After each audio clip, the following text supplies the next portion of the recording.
Hello, stars. My name is Share-Rel, personal development strategist and life coach. I'm here to help women with their first time online business, but first, want to help with the personal development skills needed to manage and maintain for the long run. Okay, so why do I want to help women start businesses? Okay, well, in the community where I grew up and lived, which I lived in a lot of them, but a lot of my peers and people that I know and talk to, they are sick and tired of going to those dead end jobs and just not feeling themselves, like feeling like they want more. I know that's definitely was me for a long time. I knew that I always wanted to be my own boss and do my own thing and do things the way that I wanted them to do. And anytime I tried to take that type of attitude and give it to a employer, they just dismantled it. They want things done their way. Sometimes they're not effective ways. People aren't listening to your solutions to the problems. They're not understanding that you're so much more than just an employee. Just you have answers too. A lot of people don't listen to their employees, and a lot of problems occur because they're not looking for you to help solve problems unless they need it for them or just for something for the business. But ideas and all of that, a lot of it gets lost, and we tend to lose ourselves when we are working for someone else, working, clocking in, being unhappy, and all of that. And I did that for a long time, but I had a goal in mind. And I have heard me say before that unless you actually have a plan behind anything that you're doing, you're just going to feel lost, like you're just doing things to get through time or just whatever. So my goal when I'm working those jobs was to work on my personal development skills within itself. It was never for the money. I always knew that I was going to be there for a short period of time and I was going to eventually develop myself. How can I deal with these customers? Can I deal with my attitude and how I am and how I respond in front of these people? I mean, I could lose my job if I don't take on what they need me to take on. If I don't put on this leave myself at the door, if I don't take on this, how can I deal with the public? Use the public to develop myself as a personal developer, as it was one of my techniques that I used. How do I get in along with the public? And I realized that I got along with the public quite well. And I help them solve a lot of problems without the employer even knowing. Sometimes they just want to smile, want somebody to smile at them while they are ranting on and doing whatever it is that they're doing. So how can I make these people's day? Because it's really not about me at the end of the day. I took on the role and responsibility for myself to put myself in the role of a servant. And when I did that, things started changing on the inside of me. A lot of things I stopped taking personal. I understood, oh, nothing is about me. I understand that customers are not coming here to have a problem with me or to have a problem with anybody. They might start one when they get there, but initially they just want to get their stuff and they just want to leave and they want things done the way that they want them done, and they are always right. They're always right. And that was something that I had to learn how to understand, that the customers, they are right. They're there, they're giving you, they're providing to the business that you're out serving. And now we do see who are essential workers, or people who are in those jobs who are actually helping and serving the public. But back then, it wasn't seen that way. It didn't seem that way back then. Back then, we were just supposed to be there, provide a service, take anybody's bull crap and kind of shut up, don't have any feelings, emotions about it. And and if you do, you might get written up, and if you do it twice, you might get suspended, and if you do it a third time, you might lose your job. So who wants that? So Certainly not me.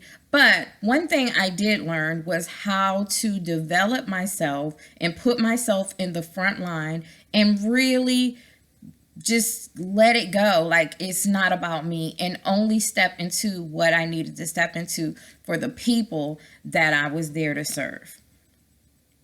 So, fast forward some years, some education, some therapy, some school and work and all of that, some being a mother. Hey, I'm here before you because I've worked really hard on my personal development skills and started my own business, and I want to help the same thing for you.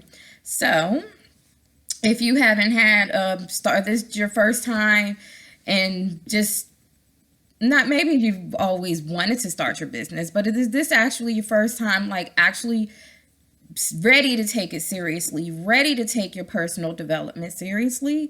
I'm not here to convince you that you need to or you have to, but I am here for those who want to take their life seriously and move forward. So, one of those personal development skills that is definitely needed during a time like that is called emotional intelligence.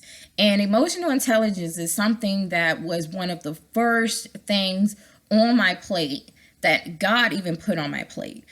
For me to understand my emotions and how to have emotions intelligently. Everybody has emotions. We would not be human if we didn't. Okay, but recognizing it, having self-awareness, and understanding those emotions are key. So I wrote a blog about recognizing emotional intelligence, and I want to share it with you.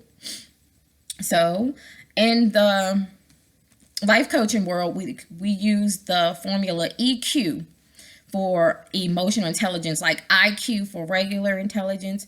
They came up with EQ for emotional intelligence.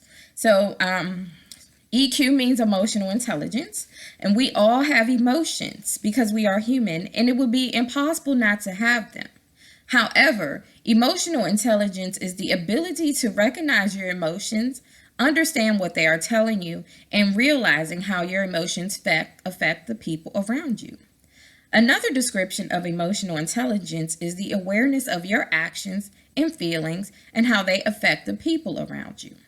Also meaning that you value others, listen to their wants and needs, and are able to emphasize or identify with them on many different levels. Simply disregarding and constantly misunderstanding others and not being able to empathize with others are signs that you could use some tools to become more aware of yourself. Because when you are aware of yourself, you are equipped to be aware of others. Some of the characteristics of healthy emotional intelligence include self-management, self-awareness, social awareness, and also relationship management, just to name a few, and all contribute to having a healthy emotional intelligence, also called EQ.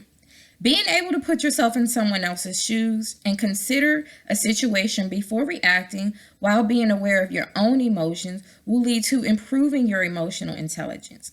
A simple formula for improving EQ is listen plus empathize plus reflect. And this will help us in our parenting skills. This will help us at our jobs and our businesses, and they will help us in our relationships. So being aware of yourself, being aware of your emotions and what could happen in certain situations, and knowing how to manage and maintain yourself in those situations, definitely something that I've had to use working with the public.